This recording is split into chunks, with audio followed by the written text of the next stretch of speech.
Shabash. Na tuchukue taarifa kwamba wanabenki KCB ni taarifa ambayo tulibeba jana, lakini hii leo tulitilia pondo sana maana wanabenki KCB upande wa kina dada ndio mabingwa wa voliboli nchini. KCB ilitoa ushindi dhidi ya Kenya Pipeline. Iliwalaza Kenya Pipeline seti 3-1 za 18-25, 25-19, 25-21, 25-21.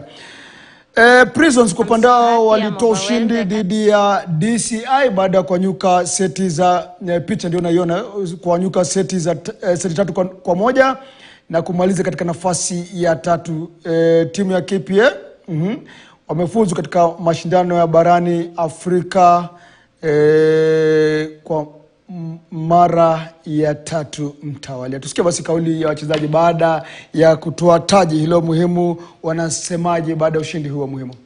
Explain the joy I have in me. It has been my dream since I came to KCB in 2019. I wanted this title very bad, but I thank God it has come at the right time. The 4 years were a bit challenging because dealing with, maybe I can say, the stars. Everybody comes with the expectations of you winning, but volleyball is a different game. You can have stars, but you don't have that gelling as a team. You can't work together. Maybe you have not gotten used to each other, so it becomes a bit hard for you to coordinate in everything you do.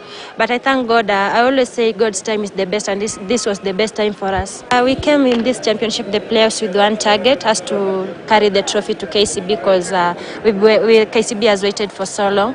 So we came, all of us, with one target to win the championship. So I kept promising my girls and telling them that our target is still there. We are still on course. We should not give up at any point. We realized our mistakes during the first set because we served a lot outside.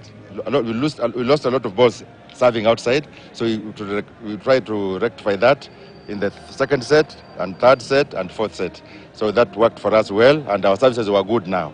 So they managed they made us to win easily on the net defense. Yeah, I want to dedicate to the student from Kwandanze Girls. She has really played well, being her first time in the club level, at the club level. She has really played well, and she made the difference in the team. That's why we have won it easily today. Yeah, it's good to go to Africa when you already won the national championship. You have that strength. But when you go to runners-up, it becomes difficult for you to win.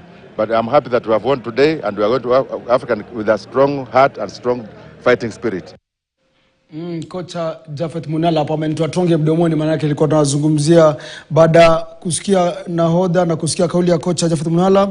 Kuna kidosho hapa aliyefanya vizuri sana, mwanafunzi wa shule ya Kwantanze ambaye ni Marilyn Terry, ambaye mambo kwake yamekuwa fanya vizuri sana na kuongoza timu hii ya KCB kutoa ubabe wa ligi ya voliboli nchini. Tusikie kauli ya Marilyn Terry, huyu kidosho wa shule ya upili ya Kwantanze. Sababu nilipata wenzangu hapo wenye walitoka last year shule, but nimekuja suddenly nimejoin nikakuwa first team KCB, na feel tu poa sana. Mi kabisa nilikuwa na uoga, nilikuwa najiuliza sasa mimi ndaje kucheza na watu wakubwa, wengine wako national team, mimi ndaweza aje? But nilifika huku walinitreat tu poa.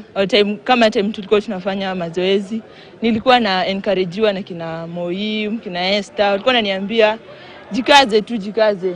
Haitakuwa ngumu vile kwa sababu ni kitu nimezoea. Time ya lessons naenda kusoma, time ya games ndo naenda kutrain na cheza, so haitakuwa hard sana. Sio kukua kae bali kukua zaidi ya chumba.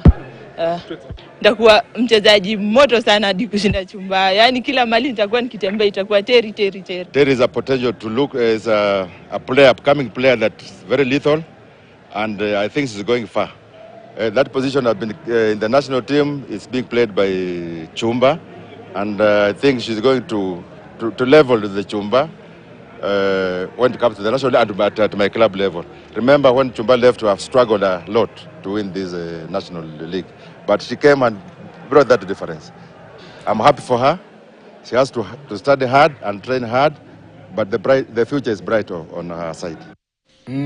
Vigogo wana benki KCB. Kwa haraka basi tuangalie ligi kuu ya soka nchini, ligi ya FK.